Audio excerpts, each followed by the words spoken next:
And today we're talking about the cost of living in Aspen Hill, Maryland.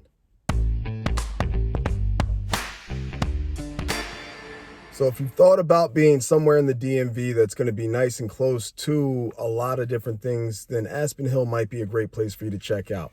53,000 people, easy access to a bunch of major roadways, whether you're just trying to get around the DMV or get directly down into Washington, D.C. And it's close to the Red Line Metro as well. So if that sounds appealing, you might want to think about Aspen Hill.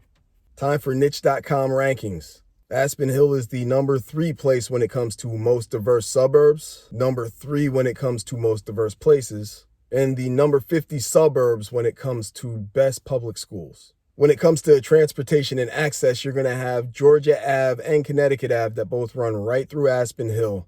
These 2 roadways will take you directly into Washington, D.C. You can also take Georgia Ave North and jump on Intercounty Connector 200, and you can take both of these roadways down to 495, the Capital Beltway.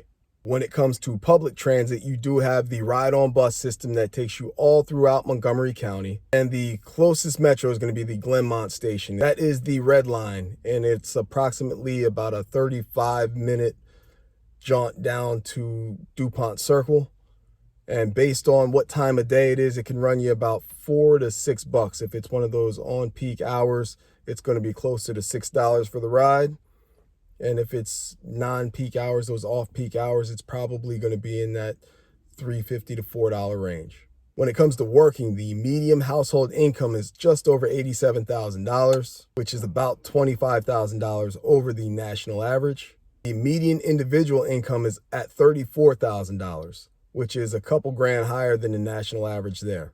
When it comes to places to work in Aspen Hill, probably the biggest employer is going to be Home Depot.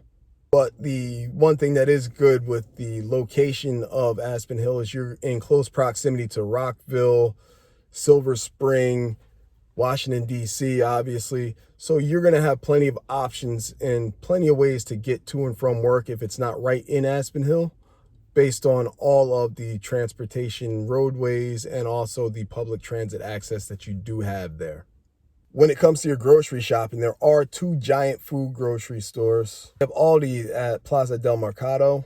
Lot Plaza Market is over in Aspen Manor. When it comes to your retail shopping needs, you're going to have Aspen Hill Shopping Center. Over there, there's like an Xfinity store, there's a liquor store, Five Below, CVS. You have Northgate Plaza as well. There's a Kohl's over there, Dollar Place, which is like a dollar store, Michael's, and a Walgreens. When it comes to real estate and where people live, Aspen Hill is a dense suburban population. Median home values are $423,000, which puts you, $200,000 plus over the national average. Median rent is just shy of $1,700, whereas the national average there is just over $1,000. Housing expenses and living in Aspen Hill, it ain't cheap on that national scale there.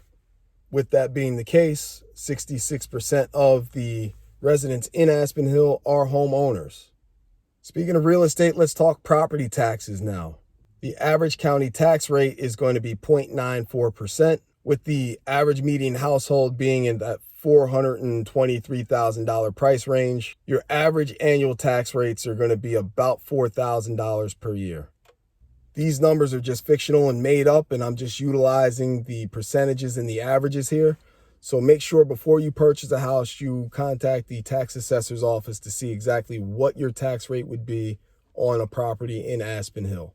If you want more on Aspen Hill, I got a whole video that's just Aspen Hill specific, so go check that out.